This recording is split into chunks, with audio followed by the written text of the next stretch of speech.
This presentation outlines the VicRoads drive test that learner drivers must pass to obtain a Victorian probationary licence. The aim of this video is to provide an overview of the test and how it operates. The test takes about 30 minutes of on-road driving to complete, comprises two stages. Stage 1 takes about 10 minutes, Stage 2 about 20 minutes. A driver who doesn't successfully complete Stage 1 does not progress to Stage 2. Stage 1 screens out learner drivers who are not ready to tackle the more demanding second stage. All tests are conducted on standardised test routes that allow all the required assessment items to be recorded. The test consists of a series of accessible driving tasks that occur along the test route. Each driving task is assessed using a standard set of assessment items. Accessible tasks in Stage 1 include left and right turns, lane changes and low-speed manoeuvres where the driver must complete a reverse parallel park or a three-point turn. In Stage 2, the tasks are more demanding and include driving on arterial roads and making turns and lane changes in complex traffic situations where safe gaps must be chosen to complete the tasks. After the identity check and administrative requirements are completed in the Customer Service Centre, the LTO conducts a basic vehicle check to ensure the test vehicle is safe and suitable for test use.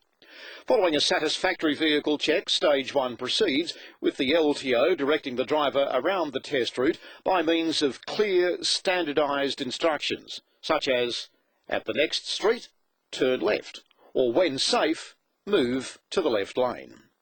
As with all licence tests, the LTO and any accompanying person or instructor may not assist the driver under assessment in any way. An example of an accessible task in Stage 1 is a left turn in a 50 km/h zone. There are two assessment items for this task. Is the driver's observation, including mirror use, adequate, and does the driver position the vehicle correctly for the turn? In addition to yes and no scoring, LTOs monitor overall driving performance across Stage 1 and assign a stage assessment score relating to vehicle control and lateral position. This contributes to the driver's point score for the first stage. A stage assessment is also recorded in Stage 2 of the test. For example, the stage assessment for control may be recorded as no if the driver doesn't accelerate or decelerate smoothly. During the test, LTOs also monitor compliance with road rules and record a critical error if the driver performs an illegal driving action, which doesn't cause other road users to take evasive action. An example of a critical error is not coming to a complete halt at a stop sign, but without endangering other vehicles or pedestrians or requiring any road user to take evasive action. To pass, a driver mustn't accumulate too many critical errors in either Stage 1 or Stage 2. The critical error cut-offs for failure are based on research results gathered during the test development process. Driving actions resulting in any immediate danger to any road user or to property are classified as immediate termination errors. These are the most serious errors on the test. If an immediate termination error is committed, the drive test is terminated and a fail recorded.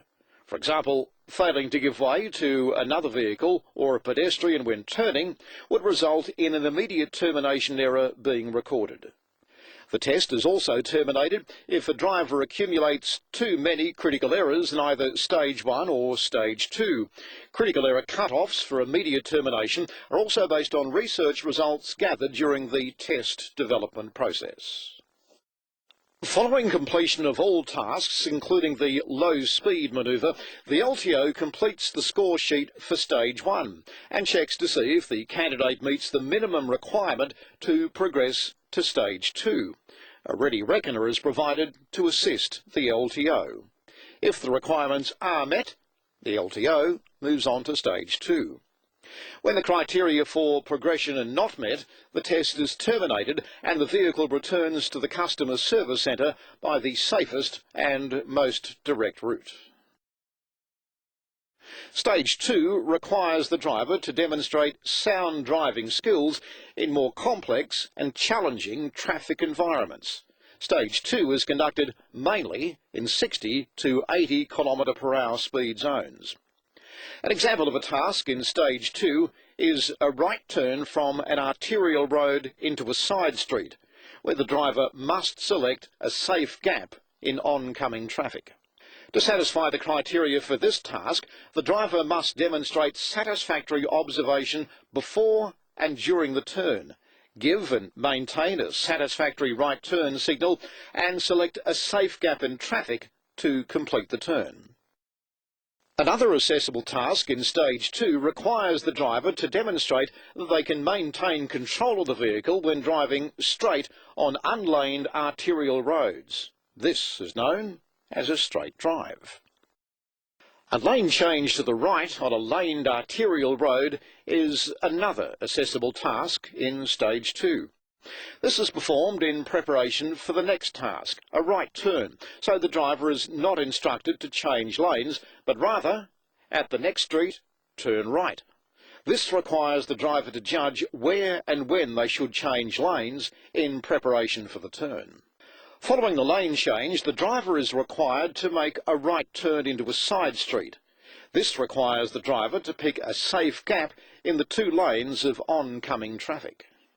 When all Stage 2 tasks have been completed, the vehicle returns to the VicRoads Customer Service Centre. The LTO then finalises the score sheet for Stage 2 and checks to see if the candidate meets the minimum requirements to pass the overall test. A ready reckoner is provided to assist the LTO.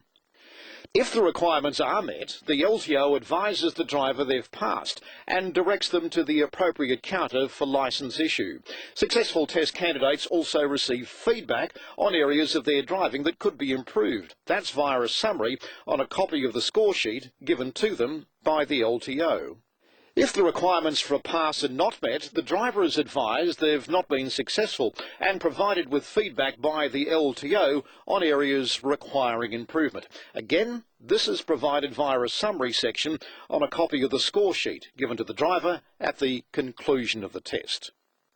We hope you found this video presentation useful and that it's given you some insight into the drive test.